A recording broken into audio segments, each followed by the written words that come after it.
তোরা সবাই কেমন আছে? তো আজকে আমি আবার একটা নতুন ব্লগ নিয়ে আইছি। তো আজকে দেখো আকাশটা কীরকম হয়ে রয়েছে। আকাশটা দেখো আকাশটা না বৃষ্টি না মেঘ, তো দিনটা মেঘলা মেঘলা গেছে। তো এই দিনে আমার মনটা করে কেমন। তো আমার আজকে অনেক দিন ধরে ইচ্ছে আলুর ফিটা খাবো। তো আমার জামাইয়ের অনেক দিন ধরে ইচ্ছে আলুর ফিটা বানাই খাইতাম। তো আমি টাইমের লেগে পাই না। তো আজকে আমি বানাবো আলুর ফিটা। তো আলুর ফিটা বানাবো যে নর্মাল আলু দিয়ে বানাবো, যেটা রান্না করে খাই এটা দিয়ে বানাবো, কোনো মিষ্টি আলু ব্যবহার করতাম না। তো তোমরা এই ভিডিওটা অবশ্যই লাস্ট অবধি দেখতে থাকো কিভাবে আমি বানাইতেছি। তো চলো তোমাদের সাথে আমি শেয়ার করি। তো এই দেখো আমি আলু নিয়ে নিলাম। আমি কিছু আলু কাইটা নিলাম, ছোটো ছোটো করে আলু দিয়ে দিয়েছি তাড়াতাড়ি সিদ্ধ হয়ে যাবে। তো এইদিকে আমি জলের মধ্যে কড়াইয়ের মধ্যে দিয়ে ইন্ডাকশনের মধ্যে একটু ঢাকনা দিয়ে দিলাম লবণ চিটা দিয়ে। এই যে আমার আলু সিদ্ধ হয়ে গেছে। তো এবার আমি আলুটিকে ভালো করে ম্যাশ করতেছি, যাতে একটুকু দানা দানা না থাকে, একদম ভালো করে ম্যাশ করে লেগেছি। এই যে আলুরে ম্যাশ করতেছি আমি। এবার আমি আলুর মধ্যে আর হাত দিয়ে ভালো করে একদম চাপা চাপা আলুটিরে ম্যাশ করতেছি, নাহলে একটু যদি দানা থাকে খাইতে ভালো লাগতো না, এটি বানাইতে ভেঙে যাবো। কত এলে একটু ভালো করে আমি আলুটিরে ম্যাশ করে নিতেছি। তো এই দেখো আমার আলু ম্যাশ।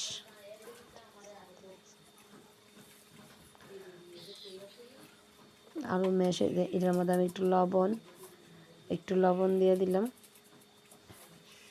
তো এবার দেবো একটু চিনি। এবার আমি একটু চিনি দিয়ে দিলাম। এবার দেবো ময়দা। এবার আমি ময়দা দিয়ে ভালো করে মাখতে থাকবো।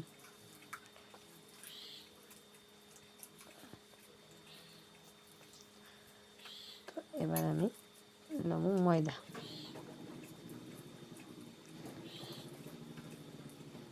খাইতে খুবই স্বাদ, কিন্তু বানাইতে একটু পরিশ্রম। তো একটু খাইতে যখন মুখের কিছু ভালো কিছু খাইতে ইচ্ছা হয়, তো একটু কষ্ট তো করতেই হবে না। তো এর লিগা একটু টাইমলি একটা জিনিস বানাইলে খাইতেও ভালো হয়। এই যে আমি ময়দা অ্যাড করে দিলাম। এবার আমি আবার ময়দা দিয়ে এটা মাখতে থাকলাম। যত সুস্বাদু খাবার খাবে অত পরিশ্রমও করতে হইব, নাইলে সুস্বাদু খাবার খাওয়া যেত না। তো এলিয়া এবার ময়দা দিয়ে আমি আবার মাখতে থাকলাম।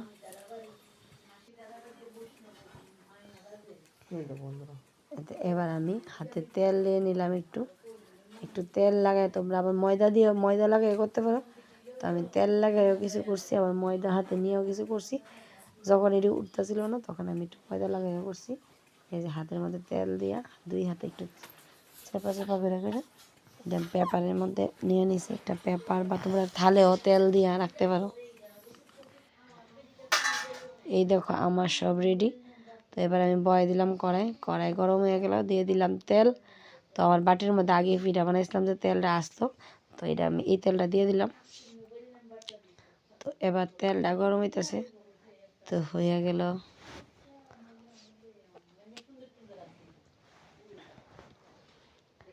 তো আমার কড়াইয়ের তেলও প্রায় গরম হয়ে গেল।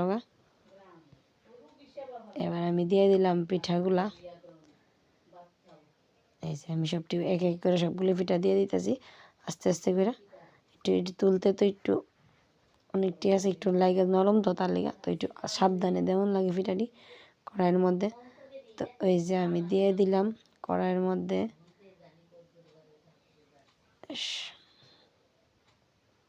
কয়েকটা পিঠা দিয়ে দিলাম।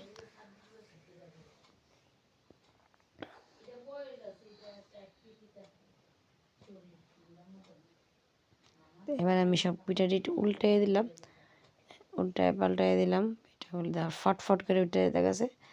একটু বানাইতে একটু নরম হয়ে গেলে সুন্দর। আস্তে একটু ময়দা বা তেল দিয়ে একটু আস্তে আস্তে করে তুলন লাগে, ভাজা নিলে ফটাফট হয়ে যাবে।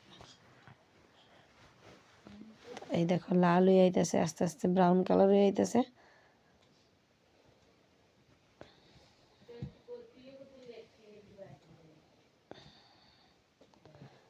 তাই দেখো এবার ব্রাউন পুরা লাল হয়ে গেল।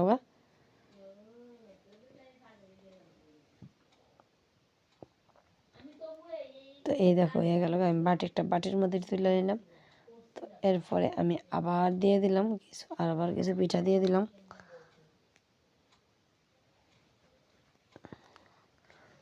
বাকি পিঠাটি আবার দিয়ে দিলাম, দিয়ে এই দেখো আমার এবার রেডি। তো এবার আমি শিরার লিগা জলের মধ্যে এলাচ, তেজপাতা আর চিনি দিয়ে দিলাম। তো জলটা এবার শিরাটা হইতে ফুটতে থাকো, ফুটতে আমি সবগুলি পিঠা দিয়ে দিলাম শিরাটার মধ্যে। এই দেখো এবার খাইতে লাগবে দারুণ। তো তোমরা কেমন রকম লাগলো তো আমরা অবশ্যই কমেন্ট করে জানাই। চলো আইগা, টাটা, বাই বাই।